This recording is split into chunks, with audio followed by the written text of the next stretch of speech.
Hi everyone, welcome back to another episode of the Ability Podcast with Damo and Eddy. Thanks for listening. Fernando, how you doing?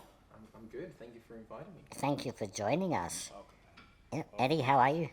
Keeping out of trouble, man. It's Friday. Let's go. Yay, woo. Lucky it's a bit cooler today, hey? Dude, perfect. Definitely. Perfect. So, Welcome to the pod. yeah, Thank you. Welcome to the pod, thanks, man. man. Thank you. I'll be looking forward to it. Yeah, man. You guys should, you guys met at a concert? We met randomly Yeah. at the Foo Fighters concert Yeah, nice. earlier this year. Nice. We were sitting up in the cripple section. So there's a designated section specifically that's That accessible, It's right? like an elevated platform Out of all the fun, Yeah. like at the very back. right next to, literally right next to the sound gear.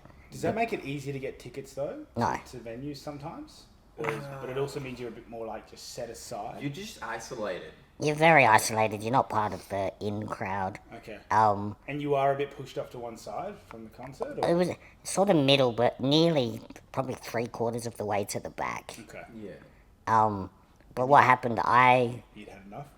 I bought tickets, and the very first place that this was at Homa Stadium, Cooper's Stadium, and the very first place the security put myself and my mate were right up the back, and we literally had this rigging pole right in front of us.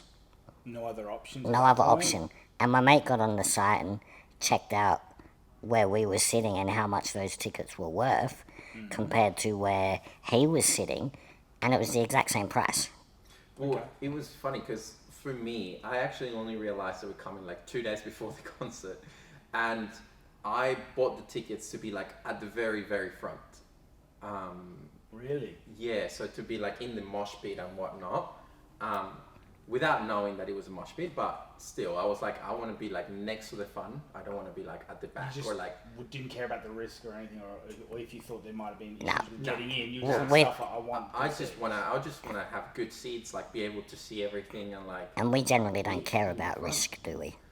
look. I don't. Risk is at the very bottom of my priorities, and that's Yeah. why I always get in trouble with the partner. And if we get hurt with a smile on our face, then who cares? Exactly. And then what? You've gotten there and So security. I got there, and I basically, as soon as they see, I mean, it's hard not to see the guy in the wheelchair. So as soon as I rocked up, the guy in security was like, "Hey, you come with me," and like escorted me to the seats that were like at the back. Sure. Even though your ticket says differently. Even though my ticket didn't say anything about Just said general admission for the general front area. admission from the front area. Yeah. So yeah, skipping forward a bit, my mate and I, we left the seating that they originally gave us, and just randomly went for a walk, and went to the toilet and came back on the ground level, and that's where I found the elevated platform where he was sitting. So we're just sitting there, and some pre-show band was on, and It's funny how you never remember the pre-show band, right? yeah, no, I know. It's a tough gig. If you're the pre-show band. Unless they're just as good as the main band, you never remember who they are. But I didn't even know there were some local bands and Yeah, and they weren't that good anyway. no. So we just started chatting, and Fernando told me what happened with security not letting him down into the general admission floor section. Yep. And of course, his girlfriend was like, but what he's not telling you is he's also getting over a concussion at the moment. So she wasn't letting him on the floor either. She was very glad that they kicked me out of the back because she was like, "You're gonna get hit on the head." Do we even want to know how you got a concussion? Oh, it was playing basketball. Okay. So I went to, I played basketball, and it was I went to the AIS, the Australian Institute of Sports in Canberra. One of my mates tried to block me from behind and just clocked me on the back of the head. Dude. Yeah. Yeah, so he was barred from mosh pit. Yeah. Yep. So anyway, fast forward probably another half hour, the second pre-show band was playing, and my mate and I, again, we left with every intention of going back to where they were sitting because it was actually a pretty good spot. Yeah. There were no tall people in front of us. It was really elevated. Apart from the sun that was like burning the back of our necks, it was pretty good. Yes. My mate and I, we were walking back after getting food, and he's probably about 10 meters in front of me, and I got to the entranceway of the general admission access to get on the floor, and I looked up, and security were busy chasing someone else, so I just tucked in, just jumped in. Just on the impulse. I'm like, I'm shooting my shot right here, I'm going in. So I went in, and then I turn around, and my mate is standing there like doing a circle trying to find me. Yeah. And I just sit there like, hello? And then he looks at me and goes, what the fuck? So he jumps in as quick as he can before security grab him. Because if they grabbed him, then he would have gone, my mate's over there, and they would have been like, hi, you're not allowed in there. So we got in. We ended up probably getting about 20 to 30 feet away from the stage. Yeah. So we were like right in the middle. And it was just fantastic. There were people that I'd never met that just naturally formed a half circle behind my chair, Yeah, sure. just to make sure I wasn't bumped by other random people. Sure. And we just had the best night ever. And where were you? Still up on the... It's still up Yeah, there. that's dirty. Well, it was funny It's in the 'cause dirty. He had the tickets, man, and you didn't, and you're in that spot, man. he Yeah. sent me a message. You salty about that, or you're I right? was, because he sent me a message like with a photo of him and his mate in the in like a really good spot, and I showed it to my missa, and I was like, we could go there, like they're having a good Yeah, time. yeah. And she just gives me, you know that look when you know you're in trouble? That woman look? Yep. Yeah, like that one look. She just gave me that look and like was like, You quietly you are put... recovering from a concussion. Chill out. And that was it. Like I didn't insist again. I was like, I do not want to get in trouble here. So, yeah, we had a... Like, wherever we sat, it was just an incredible concert to be at anyway. The atmosphere was amazing. And there's not many bands that sound as good as their CDs, but Foo Fighters absolutely sound amazing. Sure. Yeah. Sure. And what happened at the very end, I just have a rule that I don't try to beat the traffic out. I generally wait till the end once the main crowd has dispersed. And next minute I look up and there's no one around me, and there's about 20 yellow jackets, security, all looking at me with this confused look on their face of, how in the heck did he end up there? Yeah. So I'm... Damn. Let's go. So I'm trying to drive out as discreet and quiet as I can, except I'm dragging about 50 plastic cups under my chair. So they're all scraping along the This noise. Yeah, they're all scraping along the floor. And then one of them are like, do you just want us to tie some brooms to your chair so you can clean up for us? You know, so it was good, and Let's go. that's the story of how we met and how I pretty much stole his spot. Yeah, love that. It was interesting because that same day he invited me to come here, and I was like, I'll come, and like, yeah, it's good that it's Finally happened now. happened. Yeah, man. It was just really, pretty much sums up Adelaide. yeah. Let's go. It was just really random, It was wasn't it? funny because there was people that like we both knew as well, and like it was just like, how do you know that guy? It kind of feeling, And then like we added each other on Facebook, and I'm like, oh my god, wow, you know that guy, and he's like, oh my god, you know that person. Yeah, so Adelaide. Yeah, man. And then we got talking without even realizing it. Yeah, we were full work. We Full work got stuff. we got talking. One of my It's colleagues. a whole separate thing. Yeah. and I think before you guys, or just after you guys had spoken about work stuff, I mentioned to Eddie how this really cool guy called Fernando that I met at the Foo Fighters was going to come on our podcast. And he's like, oh yeah, cool, what sort of story does he have to say? And then it didn't click for about a month No, it was later. like a month later, I was like, dude, I've been talking to him on the phone for like the last month. Yeah, It's like, it's the same guy. There's not that many Fernandos I know. nah. Yeah. So yeah, no, I just think it's a really cool way of, 100%. how we met, and pretty much sums up Adelaide in a nutshell, really. So, For sure. hopefully Next time we'll go to Slipknot together or something. Mate, let's go. They're coming here next year, but I don't know if they're doing Adelaide. Look, let's hope I don't get a concussion and I can go into That's that right. smosh pit. That's right, bro. Even there, I'd be the one a little bit like with Slipknot. I don't know, but I'll do it anyway. We'll pay the consequences afterwards. Yes, with a concussion or two. Yeah, that's fine. Cool. Awesome. Beyond Plan Managers help make your NDIS journey simple. With Beyond Plan Managers, you can experience personal, quick support from a dedicated team. No big call centers, no hassles. Beyond Plan Managers will handle the admin so you can focus on what's important. If you're looking for a seamless NDIS experience, click the link in the description and choose Beyond Plan Managers. Unlock a seamless NDIS experience with Plan Partners. Say goodbye to paperwork hassles and hello to quick reimbursements and exclusive benefits. Our app and online dashboard make managing your NDIS funds easy, ensuring you maximise every dollar for the supports you need.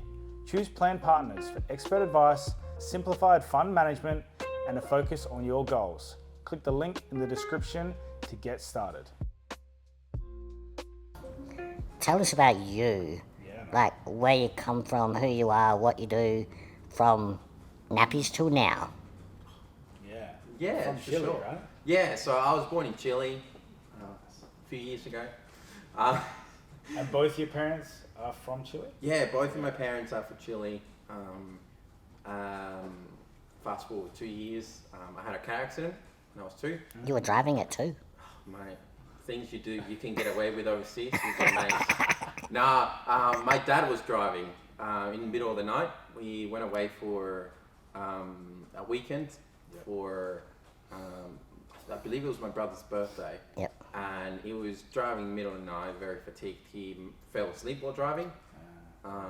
So, yeah, like obviously sleep and driving is probably not a good combo.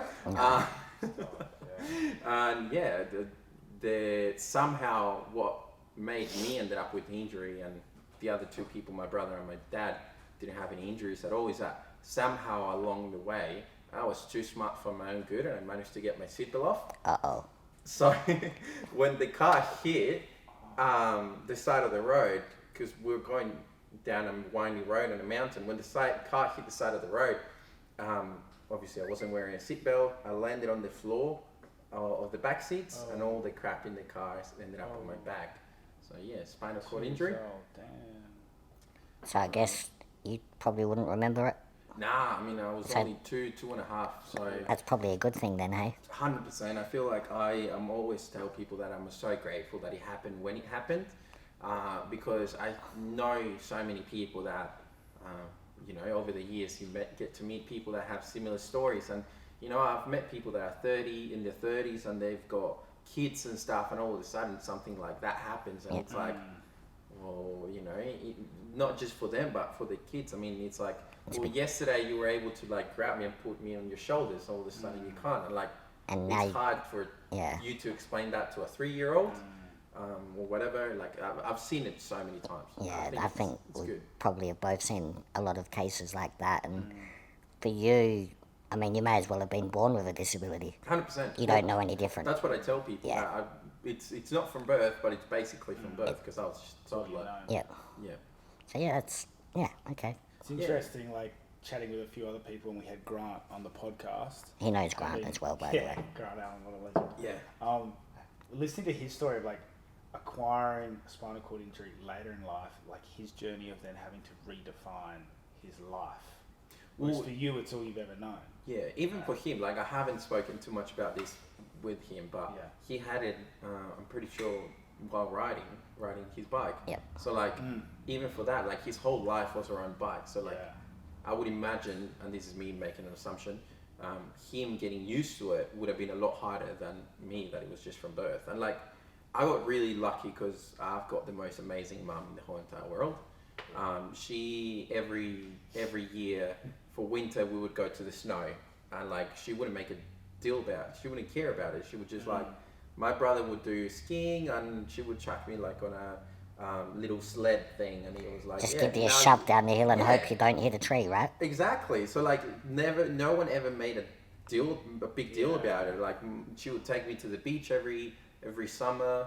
and it was like, Didn't you feel know, weird or it didn't sick? feel weird, no. Yeah, and Um, I pretty much had that same sort of upbringing where I was still expected to do pretty much what everyone else was doing. Yeah, No matter well, what it for was. me, it was like the expectations were almost higher than my brothers. And Yep. like, it's like, well, I mean, my brother can get away with this. Why can't I get Yeah. away with it? Is he younger or older? He's 2 years older than me. Cool. So you and him pretty close? Yeah, no, I think it was hard because I moved to Australia a couple of years before him. Okay. So yeah, fast forward a few years. I was 14 when I moved here. Yeah. And he stayed in Chile for like another. I was almost 15. He stayed until he finished his schooling. Okay. And then after year 12, he came here. Cool. Why the move? Why? Look, honestly, it was just better. It was better for me being a wheelchair user. When you are in a third world country, I mean, things are tough. Like my family, I was lucky that we had my parents both had really good jobs. So they didn't have enough money to afford, you know, my therapies, my medication, my chair, my equipment and whatnot. But like roads are not accessible. It's not like here where you go into the city and every single corner has a ramp to get down. Like over there, you got steps that are like ginormous. Over there, like the footpaths are never accessible. So like you somehow have to like always be super alert that there could be a footpath that has been raised by a tree and things like that. It's really, really hard. Like here, most of the buses have ramps. Over there is the complete opposite. Not a single bus will have a ramp. Yeah. Here, most of the taxis will stop you if you stop them, and they would usually help you get your chair in. Yeah. Usually. Whereas there, I mean, a taxi, if you stop a taxi, that's time they're wasting from an able-bodied person would just jump in and get out. Whereas with a wheelchair, they have to waste time putting it in. So and by out. the time they load you in and out, they could have done 3 other jobs. Exactly. Yeah. So that's where it becomes really tricky overseas. Like you have to be able to overcome all those things. And then in the workforce, you don't really see people with disabilities working. I mean, here it's almost like an expectation for everyone to sort of. They want us to go out and work here. Exactly. Yeah. Yeah. I was going to ask you, like, growing up, spending that time between 2 and 15, what was the disability care like and the schools? Like, what's it like? So disability, you get no help from the government in Chile, like nothing. And especially because my family had a bit of money. Is Chile a democratic country, or is it a bit not so much? Or? Yeah. I mean, it is. But you just don't get money from the government at all from those things. Like there isn't things like sending payments. There isn't like forget about NDIS. It's nothing like So that. if you guys were, let's say, like, super poor, you'd be shuffling around on your bum without a wheelchair then? Well, no. So if you struggle for money, they can give you a free wheelchair, but it's like A a hospital. hospital wheelchair Yep. basically. Yep. So it's like, well, you get no independence with that. Like, good luck trying to like navigate those terrible streets, as in like accessibility wise, in a hospital chair. It would be hard enough to do it like in a chair that I've got now that is like super lightweight and whatnot, but in a hospital chair it's almost impossible. So yeah, I mean it makes things pretty tricky. All the therapy and all that stuff is like out of pocket money. Yeah. You don't get a government subsidy for it. There is no insurances that will cover all that stuff, so everything comes out of pocket. I've noticed that in Australia and Chile there is a big difference in terms of therapy. How I've specifically? noticed that in Chile it's all about like trying to recover your function, trying to get you back to walking, trying to like get you walking, get you all these things. Whereas here it's like, okay, this is your function. Let's see how we can utilize this function in your daily living, if that makes sense.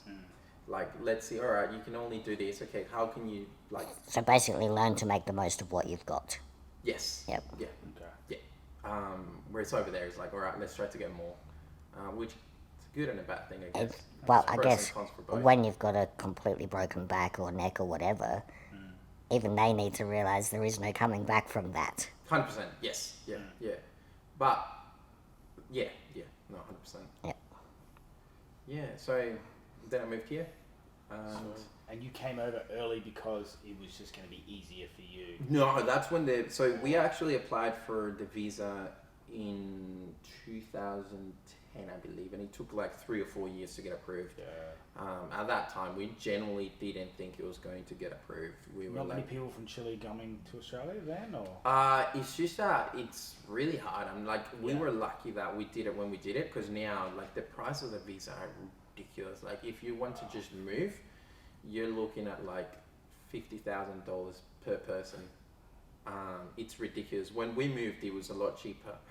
And my parents, when my mum migrated, it was just like pay for a boat.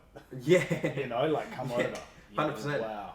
How Yeah. different. So, well, now, it was very, very difficult, and we sort of just lost hope, and we're like, well, this is not coming, whatever, it doesn't matter. Turn the page, and all of a sudden we got a call, and it was like, hey, your visa's been approved, you gotta move here ASAP, otherwise we'll revoke it, kind of thing. And it was like, oh, okay, all of a sudden we both have to go now. And then my brother, he was close to finishing year 12. He had 1 or 2 years of school left, and it was like, okay, you can stay here for a couple of years longer. Do you think having a pre-existing disability, moving to another country where you now have to make the most of our welfare and government help and all that sort of stuff, do you think that delayed the visa to come? Well, I do believe so, yeah. I remember that was one of the things that we did have to fill out, that it was like, I had to present all my medical reports and what my disability was and information about it and how it impacts me. And I remember there was one form that was like, do you understand coming here, like you will get all this help from the government and it will be costing the government this much to have you as a person. Really? And it was pretty straightforward, like they would tell you and like not mess around, and it's like... So, yeah, and I guess that's what I was Yeah. getting at, like, and I don't mean to use the word burden, but, you Yeah, know, you that's you generally coming how I here felt. would be a burden to the Yeah, Australian yeah. government because you need wheelchairs, therapies, all of that sort of stuff. I generally didn't know that was all coming with the package, but hey. Oh, really? No, Yeah. I didn't know anything about it. Well, I mean... I assume your parents did a little bit? No, Australia's a not better really. country, or? Well, we came here, bit of backtrack, I forgot to mention. We did come here before for a holiday, Okay. and we went like, this is amazing. And that's one of the things that triggered us moving as well. Like, we Yeah. looked at it and it was like, all the buses were accessible. Well, my point of view at the time was all the buses were accessible. I can get in and out of the train, flat footpaths, every corner's got a ramp. Like, I don't think you ever go in Australia with a corner that doesn't have a True, ramp. man. Was it always going to be Adelaide? Yeah, I think so. We knew a couple of people from when we came here for holidays, so having that connection already with a few people was like, it made it a lot easier. I think it's a lot harder when you move into a country where you don't absolutely know anyone at all and have no family support because you don't have any family here, and It's tough. it's a lot harder. Like, I didn't speak much English when I came here to Australia, so there was that as well. Like, having no one at all, it would have been like 100 times harder. BHA is redefining disability supports with a focus on human rights. BHA is committed to providing education and accreditation by using our lived experience to enhance the lives of people with disabilities through a human rights-based approach. Our team of dedicated practitioners aims to transform the sector by elevating human rights as a benchmark. So join BHA in creating a world where everyone has the opportunity to thrive. Click the link to learn more about our mission and how you can be a part of it. Tibby is reshaping disability supports by using the human rights model. We believe in delivering support with you, not just for you. Join Tibby, where everyone's unique humanity is valued and supported. Contact Tibby for all your disability support services and click the link to find out how we can make a difference together. Now that you've been here, 9 years? Yeah, it's Eight going to years? be 10 years on the 6th of July, I believe. Nice. So now that you've been here that long, obviously in Chile the accessibility was next to none. Yeah. Do you see how far behind Adelaide is compared to other countries? I haven't really done my rounds around the world too much, so I can't really discuss about it. But I can see how far in front they are from smaller countries. Right, Like gotcha. I've been to Bali. It was just an absolute nightmare. I will never go back again, purely because of accessibility. Like, people are lovely, everything. It's an absolute paradise, but accessibility is just. So unless you atrocious. stay in your hotel, the accessibility is Yeah, absolutely. yeah. And even within the hotel or the villa, like, most of them, like, stairs look cool, you know. They get you a cool photo, and like, they're good. Yeah, they can almost be used as a decoration. So like, everything's got steps. Everything's got stairs, and yeah, it's tricky. And I've been to Thailand as well. Thailand is an absolute nightmare as well. It's just stairs everywhere. Yeah. Argentina, it's not much different from Chile. So that's my experience. Yep. I know how far behind those countries are, and I know how far ahead Australia is. I've only been to the US, specifically Las Vegas, Yeah. and I've been on a cruise ship for 10 days, which stopped at a few islands out near Fiji. Vegas is probably 15 years ahead of Adelaide, Yeah. but I guess ultimately it is a holiday destination, Yeah. one of the biggest in the world. And it's modern. Like, I think with Adelaide, you get a lot of like old buildings. We have old school, like heritage stuff, Yeah. but in Vegas, every single corner shop, petrol station, hotel, motel, tattoo shop has straight access in. Like, there is no concern for anything. But then when we went on our 10-day cruise, which the boat was fantastic, but when we got to a place called Lifu Island, the taxi that showed up to pick me up was literally a bongo van with some electric fold-out lifter that was used to picking up, pallets of fruit and stuff, and I got put in and literally just had to hold on. So I mean, it was an experience, Yeah. but not something I could move there and live with. Yeah, absolutely. Yeah. Yeah. And yeah, Little Island is very much a third world country as well. It's only very small. Yeah. And so was Noumea, which was the other place we went. So that was very third world. But we got around, but Yeah. not something I would like to deal with every day. 100%, and it's like, yeah, it's like what I was saying with Bali. It's like, yeah, I mean, you manage it, but like I said, I wouldn't go. Yeah. Yeah, I guess.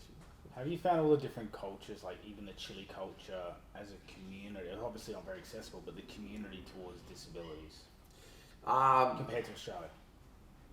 It's very interesting because, like, I feel like in Australia, I feel like they've gone too far in the spectrum of like trying to accept people, where it's like Almost like it's a marketing campaign for people to do. not like a or- marketing campaign, but it's like sometimes I feel like people are too like, you've got a disability, you're not able to do anything by yourself. Let me help you in everything that you do, even if it's like They the try to smallest- overhelp. Oh, and in try to Australia? overhelp you. Yeah, Yeah, because there's And- funding now. So Yeah, it's yeah, like, yeah. let's just do everything to help. Yeah, and everyone. even in the street where people eat for free, it's like, well, I'm capable of doing my own thing. It's like, for example,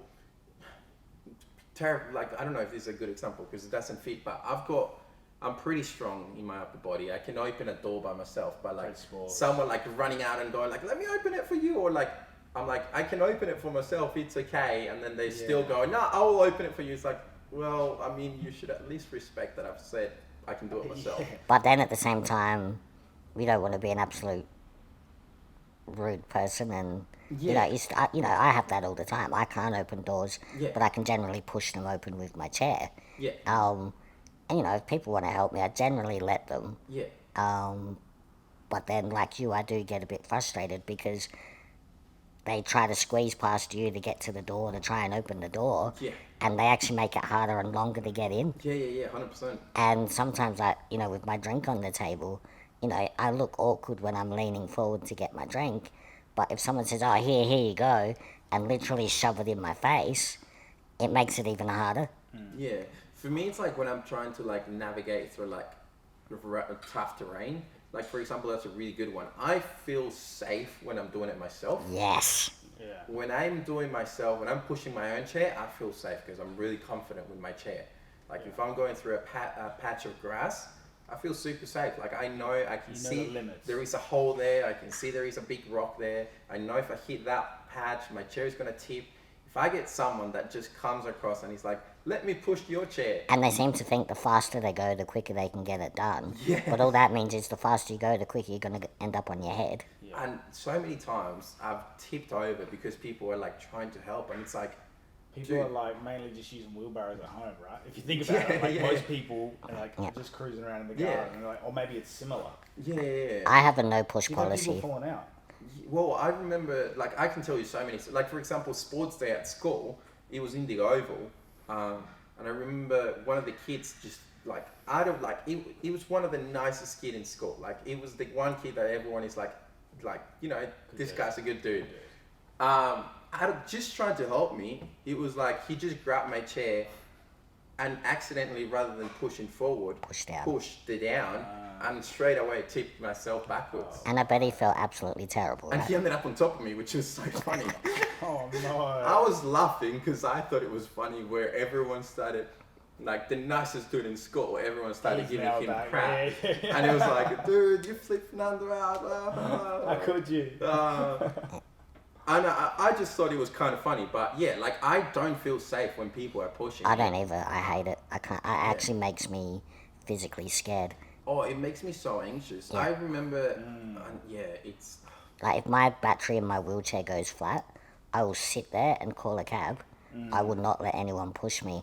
And it's simply because I've had my forehead split open once before when I was at primary school, where I had a mate pushing me around and we were going down this ramp, and at the bottom it had a little concrete ramp, but the concrete ramp was a little bit steeper than the rest of the ramp. So we went down and my front wheels turned outwards. So I went over straight onto my face on bitumen and just split my forehead open. Jeez. So ever since then, I've just had a no push policy. It's not because I don't trust them. It's they don't understand what these things can and can't go over. Yeah.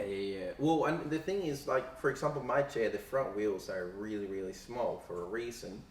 But if there is a rock that is about, well, obviously, I don't know if they can see it, but if there is a tiny little rock, if I hit it with the casters, Yeah, and hey, I've seen people push shopping trolleys. I'm not going to allow them to push my chair. I hear you, bro. Hey, I've seen people in hospitals pushing the hospital beds and knocking every single wall. Bouncing off every wall, yeah. That could be me. That could be me. And I'm not going to risk it. Yep, so And that's people that should be somewhat trained because they do it all day. yeah. I got PTSD. Doesn't give you faith. It doesn't No. really, I don't believe it. Oh, Can't trust no. people. I think you would probably relate to this. I've seen people in airlines pushing their flight assistants pushing those chairs, and I'm like bouncing every single wall. Those airline chairs are just ridiculous. I've got cannot- a funny story I went for a work function in Tassie. We landed there, and in Tassie they don't have like the gates that go into the plane. You gotta go back to the ground level. Adelaide used to be like that. I'm so glad it's not like that because I absolutely hate it, and I get so anxious when people had to push my chair. And they bring this skinniest little flight assistant and comes with this chair, and he's like, okay, now I'm gonna push you down this ramp. And I'm like, I looked around, I was like, I'm a big guy. I don't think you can push me down this ramp. Had she done it before? I don't think they don't get any training. I've spoken with so many of them. Do Wow. not get any training from this from the airlines. Damn. So she just goes into started pushing me down this. She just comes in with the chair, and I said, I am not. Just bring my chair up. I've been in the chair for 20 plus years. And they did it? I don't I have confidence in my ability to go that ramp. That's an easy ramp for me to clear.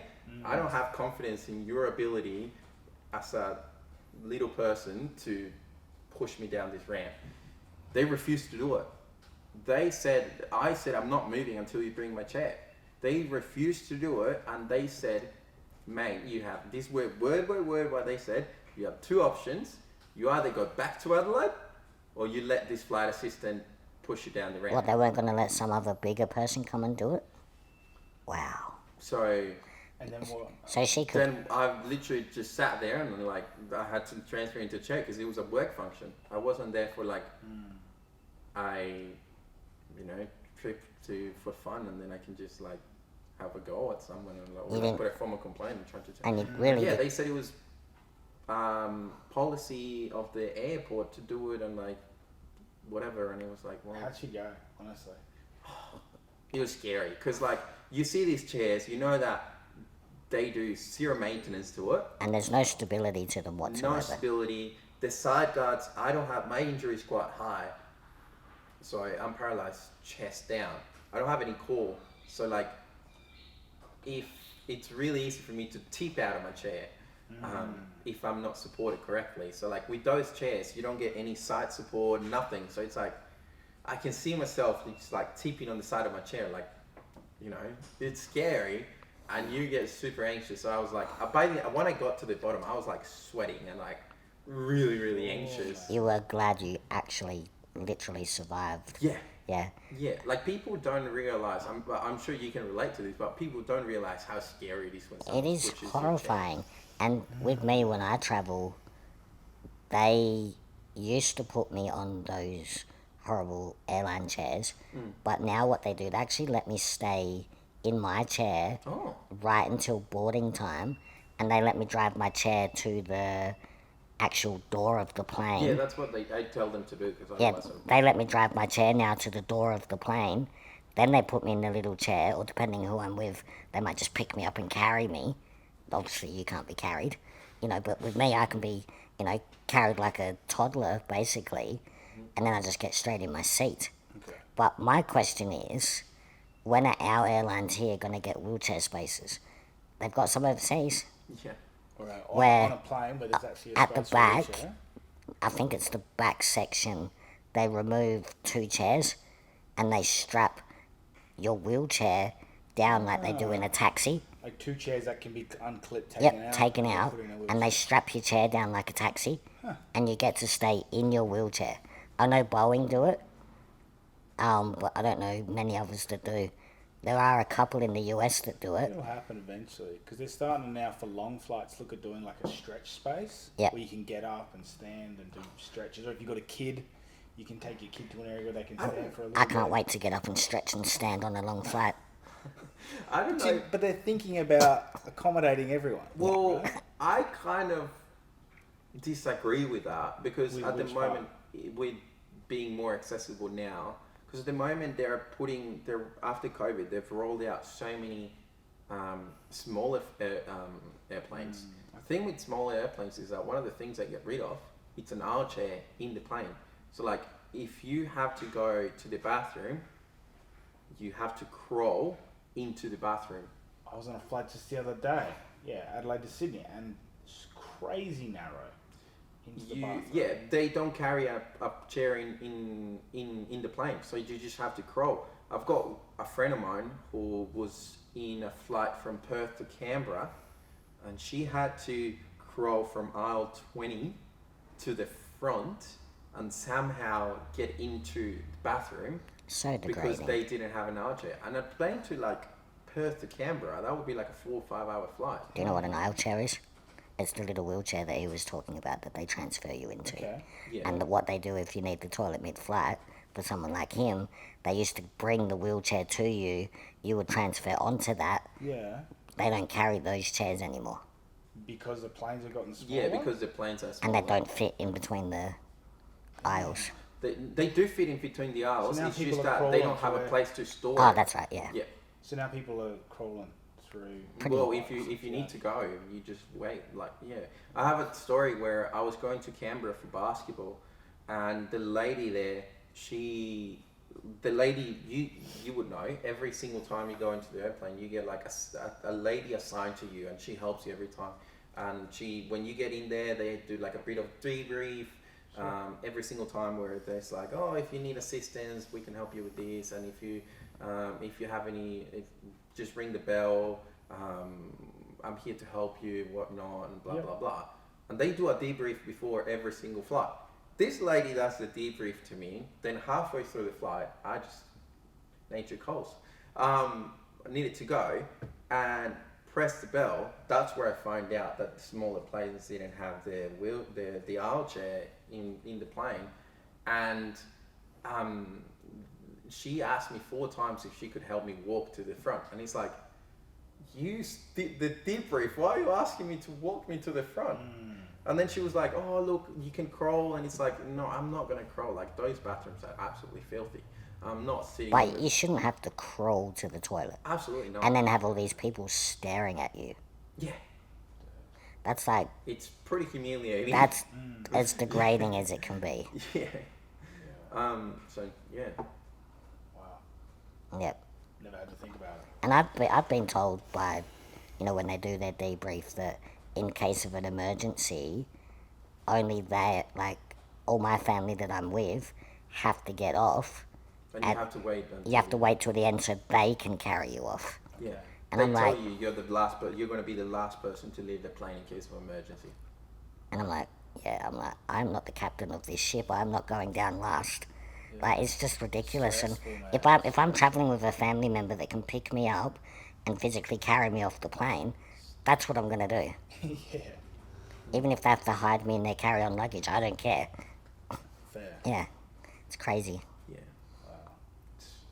The most stressful bit about traveling is that, and then on top of that, the part where you gotta pray to the gods that your chair is in one piece. I've had my chair broken. Yeah, I went to compete tennis a few years ago and they broke one of my wheels on my tennis chair. And when you're traveling to a place that don't always have wheelchair repair people, it's a nightmare. It can literally ruin your entire holiday. Yeah. Because then you end up in a chair that someone has to push you in. And then once again it goes back to that being traumatized of it, like And people pushing. The whole joy of the holiday is gone in an instant. Yep. Airplanes suck, but Yeah. tell us about you Your first year here, first year here, man, and how you navigated it and got used to it, and the accent. and school. Did you, Yeah. like, everything? Oh, I mean, the first year was pretty hard. I moved to Australia, like I said before, in July. So like everything, like joining in a new school, in a new country, in a new everything, halfway through the year, it's pretty freaking tough. No Like, English? very little. Yeah. I knew how to say I don't speak English. That was my catchphrase. So it was no English. Yeah, that's it. And yeah, like I struggled. Like for the first year they didn't do any assessments. I was really good at math, so that was the only place where I was getting assessed. Cool. And like I would try to help the other kids in math and stuff because You got to win where you can with the that's it. social component of that's school, right? it. Were you kind of the cool kid with the semi-American, South American accent going on? Or? I don't know why people always ask me if I'm American. No, I'm not saying you are. I know you're not. No, you know, but like people that don't know me, they're like, "Are you American?" And I'm like, In the States, yeah. But I think your South American Aussie accent has an American twang to it. "Okay." It's a weird But mixture of were you the things. cool kid though, coming from South America? Yes and no. I was the only kid that. Well, I went to Sacred Heart, and most of the kids there are like white Australian kids. So I was like the odd one out. And yeah, with some of the crowd, I was like, oh, it's a new kid coming from overseas that doesn't speak and plays tennis, and it's like an active wheelchair user, not like the guy that you see all over the media sometimes that is like sad and whatever. Well, that's I've never been sad, have you? oh, I haven't, but that's what that's Yeah, I know, yeah. the concept that people have of wheelchair users sometimes, and We're all Yeah. sad and depressed and lonely. yeah, that's Yeah. it. So yeah, like I was a cool kid in that sense, but I was also like an easy target, I mean, I didn't speak the language. I obviously had a disability and like whatnot. So they would have been cracking jokes behind your back in English and you had no idea what they were saying. Yeah, and Yeah. even like to my face, there was a couple of times where people would make fun of me, and it's like, I know you're making fun of me, like, Yeah. or like behind my back, I'll turn around and be like, oh damn, there's that prick again. So it was tough. It was hard for me to make some real connections Yeah. because it's hard to make a connection when you can't communicate to the person. And I think what helped me a lot is that I always had internet, and I always had like my friends, like 1 or 2 friends from Chile, because I lost most of my friends moving. that I was able to like grab their phone and like give them a buzz or like play video games during night time and like over the weekend and whatnot. So that was good. Talk a bit of like silly shit your own age. You know, Yeah, in some way. absolutely. And Yeah. talk to people that you felt comfortable with and kind of felt like home. Yeah, well, I mean, yeah, absolutely. It's hard because you don't have that like, hey, bro, conversation that I had a crap week and like you got one of your mates and just tell like there to put an ear there out there and like have a chat with you. Totally. Right? So Awesome. no, it was tough. Yeah, no. And you ended up finishing school? Yeah, I finished year 12, and then it was interesting because I didn't feel like most of my teachers did think I was going to be able to finish school and go to university. So I did finish school.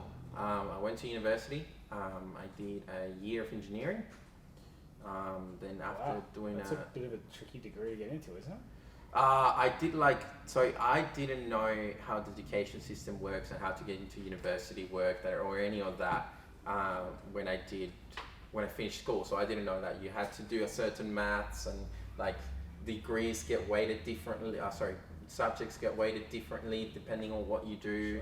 So I went into like I can't remember what it's called, but it's like the entry generic engineering that you doesn't have a whole lot of requirements to get into. Entry level, And then you can sort of go into whatever Yep. you want. But I did a year of that. Then I had a really crappy experience. I got really unwell. I got really stressed and ended up in hospital for a couple of weeks. And then came back to uni and my lecturers were not helpful at all. They just were like, well, this is all the work you got due. And I was like already coming back with stress. And mum was like, just pull it out, do like one subject or two and we'll review it next year. So I just ended up hating engineering. So then I transferred into teaching. I did a master's in teaching. I got straight away into the master's degree and languages. Did a year of that, got a job in a school, and then started working in a school. Nice. Well, So you're a teacher. No, I'm not. I worked in a school for a year as an SSO in the New Arrivals program, which is the program for refugees. Excellent, man. Where was that based? It's in Salisbury. That was the school in Salisbury.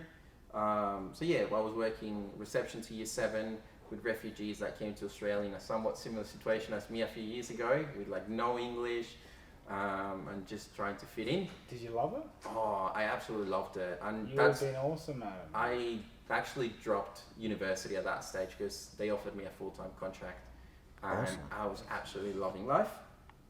Awesome. It was the most wonderful experience. The kids in that program are generally the most grateful kids you'll ever meet. I mean, they come from so much trauma, from so much crap, living in refugee camps, and you hear some of their stories. Like I remember there was one kid that they told me their parents got killed in front of the kids.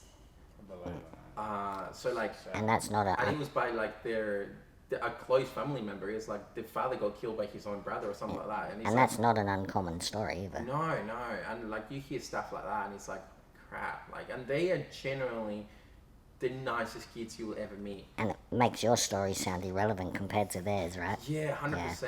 And I just take my hat off for that. Most of them, I absolutely loved working there. Worked there until COVID hit. Then COVID hit and all the borders got shut and the program got cancelled. Wow. Pretty much because there was no refugees coming. So the main aim of that program was to get refugees to fit into like mainstream schooling. So they would be in that program for 6 to 18 months, depending on the level of English that they gained over that time, and then they would go into join a mainstream class. Wow. So, That's crazy. yeah, after COVID, we just didn't have the numbers. And it's not up and running again now? Or? I don't know. I haven't looked into Moved it. on. Yeah, I moved on. But if COVID hadn't hit, it'd probably still be there now. If COVID had not hit, I probably would still be there. Maybe running the whole show. Who knows? I mean, I loved it. The kids loved it. I just spent the whole time in. I think one of them. I think my job there was pretty like. I wasn't very well known between the leadership team because I spent my whole time with the kids. For me, from 9 till 3 that I was in the school, I was there either in the classroom or in the yard playing with the kids, basketball, playing with the kids, whatever, and like spending my whole time there. I never had lunch breaks. I never had recess. I was just there with the kids. So like, I don't know if I would still have my job because like it went pretty much unnoticed. Yeah. I wasn't the one that was networking with everyone. I wasn't the one that was like doing, hey, look at all the things I'm doing. I'm just like, oh, I'm here for the kids. I don't care what else I know happens. what it's like being a kid new to Australia. 100%. How hard it is, and you're like, dude, this is just a chance for me to get back. Yeah. So, how'd you survive COVID then? Like everyone else, banging your head against the wall? Well, yeah, I mean, they pretty much told me the program was shutting down and I had to find a new job. I was between job or going back to uni. And Could you achieve much during COVID though, or were you stuck at home like everyone else? no, I don't think COVID hit me really hard because I got a job pretty well straight away. Oh, good. Working as a client service coordinator, so like rostering for support workers and like doing all the support worker side of things. First job in the disability world? Yeah, that was the very first job. Bit of an eye opener for you. Oh, 100%. I mean, I started off as a receptionist and then pretty quickly they got me into working in the rostering. So to actually use your abilities the right way. Yeah. So, yeah, it was a bit of an eye-opener. I didn't know much about the NDIS. I mean, I did have my NDIS plan being a wheelchair user, but I knew absolutely nothing about it. You get to know a little bits and pieces when you got your plan and the very basics, but then when you go into it, you just like... When I got my so first much plan, I had absolutely no idea what to do with it. I didn't even know how to spend the money or where to go to spend it. I didn't even know what it was the money for. Yeah, I was same. like, here's a piece of paper saying you've got this much money, and it's like, well, does it go into my bank account? Can I use it to like... Can I go buy some beers and a car? Yeah. Yeah, like that's what I... Yeah.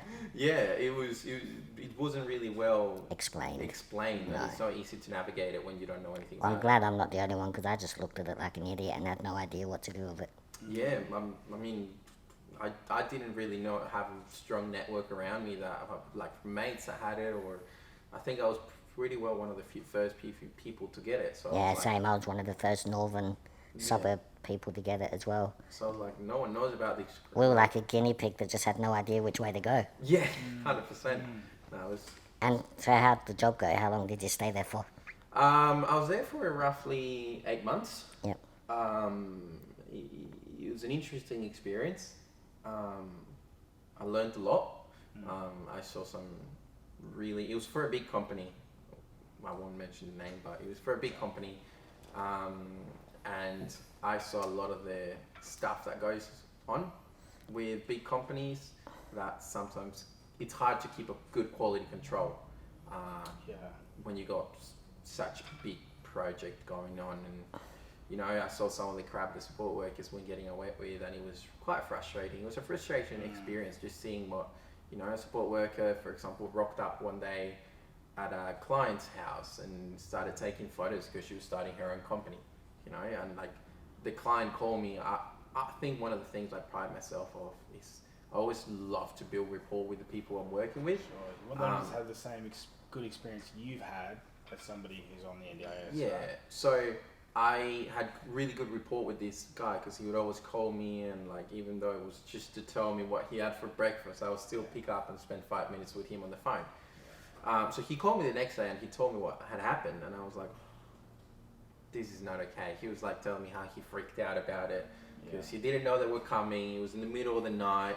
The lights turned on because they had sensors, and he was like, what is going on? And then it was the support worker with a friend and a camera, and it's like, oh, okay, kind of thing. So. And they were what, just doing some... Yeah, just taking photos for a website that they were starting their own. So, you know, like learning that side of things is pretty, like, eye-opener. Yeah. And going, okay. Well, when the camera switches off, I'm going to add more to that conversation. Yeah, absolutely. Yeah, it's, you know, and like obviously with the review of all the fraud and the accounts that have all been collected now as documentation, it's like it's come out that there's some serious structural issues that are happening, you know? Yeah. I mean, I see it all the time. I'm in a few, like, Facebook groups, for example, probably not the best place to mention, but, like, yeah, you see it all the time in these Facebook groups of like people saying, "Oh, hey, how can I?" Like I saw a couple of weeks ago one that it was a guy that was saying, he was a cleaner saying, "I normally charge however much doing a deep clean of a house, and I've got a client that is saying, can I use my NDIS funding?" Well, NDIS doesn't pay for deep clean, so one of the comments was like, "Oh, just charge 12 hours," and it's like, well, no, that's fraud. You're not doing 12 hours of work. No. You can't charge 12 hours of work. So it's things like that. It's like big question marks, and you know, people can get away with it because there is such a big ignorance in the population that have NDIS plans that they don't know what's going on. I think you and I have had a very similar introduction to the NDIS workforce because my very first job that I had in the NDIS sector, I learnt everything about what not to do when running my own business, which I started after that job. Yeah. Like, my first job just showed me that's not okay, that's not okay, that's not okay. So I made sure when I ran my own, I didn't make any of those mistakes. And I don't think they were mistakes, they were just whatever you want to call them. Yeah, I've learnt a lot about not what to do. Yeah, 100%. Like, that's one of the things that I think I can sort of be grateful about roles where it's like, I've worked in so many different places, and it's like, well, I'm glad I've done it because I can see what not to do with my own projects. So did you, obviously you're not working there now, No. did you grow tired of it, or? Oh, look, it's a bit of a it's a bit of an interesting story. I ended up Hashtag no names mentioned. I ended up getting fired from that job. Yeah. There was a bit of a conflict that happened there. Yeah. I wasn't told about why I got fired.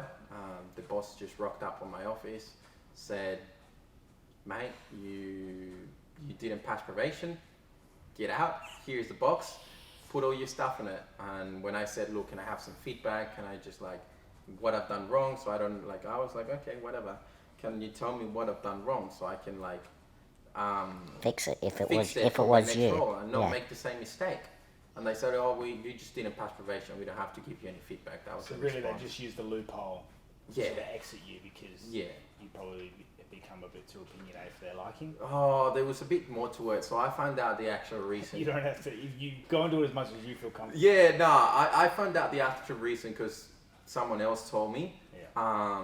about it. A friend that worked in that company, but it was a big eye opener when I sort of went like, okay, And now I see it. again, I think it's a very similar case where the more we become aware of the bad side of business and we start to speak up about things, that's where we're suddenly fired for no explanation Yeah, because we know too much, basically, yeah. about their goings on, I if that think makes sense. For a manager, it's just hard to deal with someone that is like, I don't agree with this, and it's like, I am not the kind of person that would usually just like head down and go, "Yeah, no worries, I'll do whatever you say." Yes, If sir. I- Yes, sir. No, sir. Yeah, Yep. if I think that there is something that is generally wrong, I will open my mouth and tell you, "Hey, I think what you're doing with this person is wrong, and I'm not going to stand for it." Because I've been on that other side, you know. I've got my NDS plan. I've had support workers, and I've got support workers and whatnot. I've been on the other side. I know what it's like to not have the right services and not have a good provider, or like have the provider making mistakes that they shouldn't be making. Yeah, ultimately, you live the life. You should know Yeah. about it more than anybody else. 100%. So I'm not just gonna contribute to that for someone else to live the same experience. But at the same time, you're not just going to whinge for shits and giggles either. No. You're only going to do it because you feel that something's not right. 100%. Yeah, and I'm exactly the same. Yeah. So what are you So, doing now? yeah, I was going to say after you moved on from that, what's up now? I'll jump to. Then I think I worked in a few other places for a couple of months. I worked in disability employment services for a little while, just over a year and a half. which was fun. I found it a lot of fun. Just like sort of, I think for me, it's a little bit of an interesting one because working that it's like, well, I can like people that have, I don't want to call it minor and then minor disability, but something that affects less is an eye opener to be like, oh well, my consultant is a bloke in a wheelchair. So I worked there for a little while, I think a year and a half. Then I left that job and now I'm a support coordinator. Nice. And I'm looking into starting my own business as well for support workers. Nice. Just to sort of like, throughout the years I've just seen like what's happened with support workers time and time again, and things are not getting better, so just seeing what can I do to make it different, see if I can make a difference. Awesome, man. Awesome. Amen to that, eh? Any advice for support coordinators, or as things are shifting towards becoming support navigators, different name, different funding model or role, but maybe not really a new role? The main advice that I can give anyone, and this is not just for support coordinator, it's just for anyone there, is know your participant. Build rapport. I mean, one of my bosses always says we're in the industry of building and maintaining relationships. And ultimately, that's what the client is wanting. The participant is wanting. 100%. Like for example, perfect Because example. some businesses don't care about that. They No, just they're want like an numbers outcome. and whatnot. And So like, and that's fine. I've got one of my clients, for example. He, obviously, there is a lot of confidence stuff, so I can't say too much about it. But he told me after months of working with him, he would always tell me, "Hey, bro, like, I'm good, I'm strong, I don't need any help." After months of like building that relationship, we sat down one day and I was like, "Bro, like, we need to do something about this because you're going into hospital in and out. Like, I understand you don't want help, but we need to do something. Like, what do you want to achieve?" And we had a really good long conversation. And then at the end of the conversation, he was like, "Fernando, you know what? I want to live the next 10 to 15 years."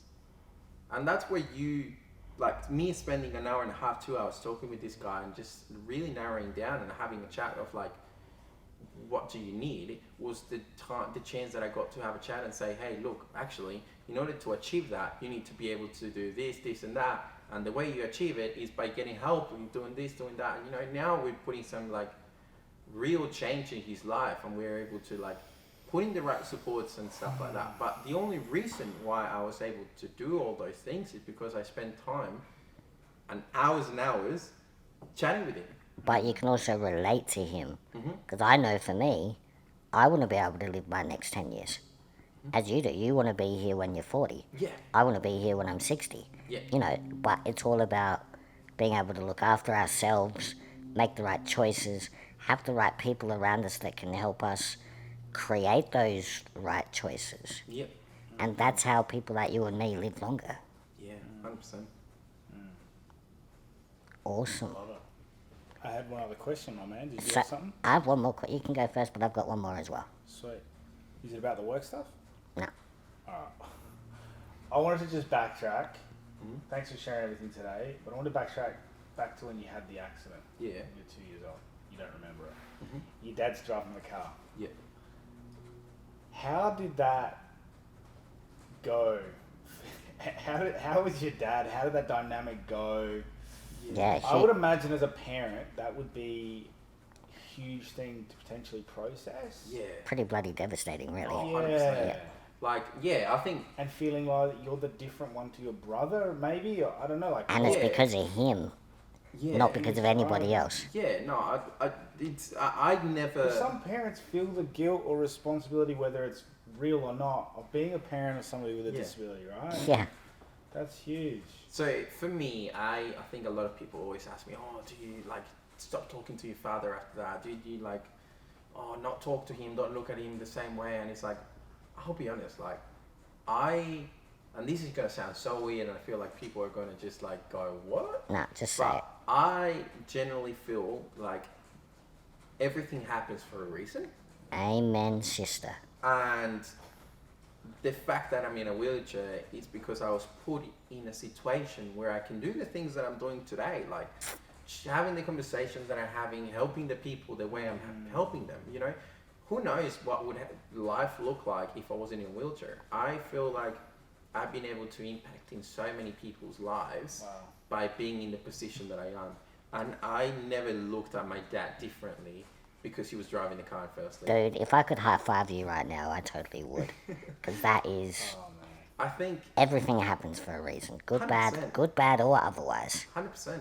Like, it may not make sense at the time. And look, I'll be honest, 100%. Like, there was so many times, especially growing up, where I was like, why the heck did this happen to me and not my brother or my dad? And you ask yourself those questions. Of course you do. And you don't push aside the fact that you're feeling that and that's real. But you Yeah. don't let it control you. But there is nothing you can do about it. I mean, there is no time machine that you can just go back and be like, hand the Red Bull to you, my dad, you know? I've had this conversation with a quadriplegic before. Yeah. And like, obviously I was born with a disability, Yeah. right? So I understand it from my perspective. But at the same time, if Eddie woke up tomorrow and suddenly couldn't move his arms or legs, right, it'd be devastating for him. Yes. But in a few months' time, I would say to him, you can be as pissed off as you want, but it is not going to change anything. Yep. It is not suddenly going to give you your arms and legs back. Right? So, although that may sound like I'm a unsympathetic asshole, it is the reality. And I wouldn't say it the first day it happened, Of course not. but I would say it at the right time where you're drowning your sorrows or, you know, Yeah. contemplating the end of life or whatever, because there is so much more you can do. Instead of focusing on what you can't do, you focus on what you could do. Yeah. You know, And a this good guy friend will here, do he's that, man. this guy here, sure, he doesn't know any different, but he's still made a life for himself. Yeah. Yeah. And I think I would like to think that even though I'm 24 years old, I've been able to accomplish a lot more than what people think when I was back in when I first moved to Australia. I actually thought you were a lot older, so there you go. Yeah. So You speak like someone that's lived a very long life. And look, I'm getting praise. I don't know. That's all I got. okay, so if we know how it affected you. Yeah. How did your dad cope? Yeah. Look, I think Like that would be a horrible feeling for 100%. I for mean, any parent. my dad did not drive for like 12 years after my accident, probably even more. Could you see guilt in his face at times? 100%. And I Yeah. think he would always look at me differently and treat me different to my brother. Like, for example, if we were going to the shops, my dad always had a really good job working for a bank in a pretty high position.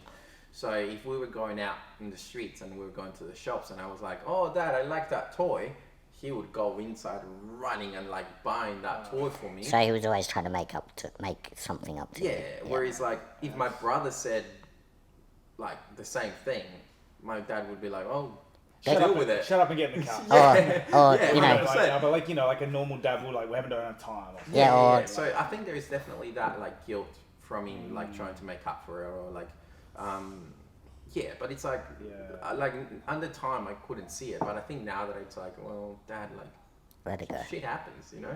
Yep. What can you do about And it? at the end of the day, you all could have died. At the end of the day, very well, we all could have died. Exactly. So this scenario is so much better than the other. Yeah, Yeah. yeah. All right. 100%. Last question. Where do you see yourself in 5 years? It's a tricky question. As long as I'm making a good impact on people's lives, I'm happy. Like that's at the end of the day, I think, like I said, everything happens for a reason. I was put in this position for a reason, and look, if I can make someone happy, if I can change someone's life, if someone can come to me at the end of the day and say, bro, what you've done today was freaking awesome. You've really like changed my day, or like made my day, or whatever. I'm happy. So Well, I feel like good things come afterwards. Money comes afterwards. That's not a worry. I all of a sudden need a new co-host for a podcast. Do you want to... Hey. I feel like Eddie still needs to roll, okay? Wow, what a rough end to the podcast. Hey, if I'm ever on holidays, then man, you Mate, you are the first person I'm calling. Love Yeah. that. I think we'd Is there have... something you haven't told me, man? No. All right. No. The love is still there. It's okay. This is still the Damo and Well, Eddy. you know, there's the bromance of the three of us now. It's I know. The three amigos. Love it. Dude, it's been an absolute honour having you on this No, once podcast. again, thank you for giving me the opportunity to come and chat. Next year we're going to mosh together at Slipknot, okay? Let's go. Sit. Like, we will just barge our way through. I'll push you in first, so that way you're in Can the. I use you as my shield? No, you're going first. No. I feel like the electric chair is a No, little no, bit more I'm sturdy. pushing you from behind because I know how you feel about being No, pushed. but here's the thing. I can like grab onto your chair and use you as like my little engine, you know? Like the little engine that could. Yeah. Toot, toot. Yeah. Exactly. That's funny, my wife does that all the time through the shop. She'll just grab onto the side. And last week we actually had a race through the Adelaide railway station. It was hilarious. You have to be I there. can see how it gave a few people a bit of an anxiety attack just seeing two people just. Racing in wheelchairs. And she's in a manual chair, so she's just like flat out Paralympic style. And I'm just like, you know, it was hilarious. So, Awesome, man, it's been awesome. Thank you. Thank you very much. Awesome. Thanks. And cut.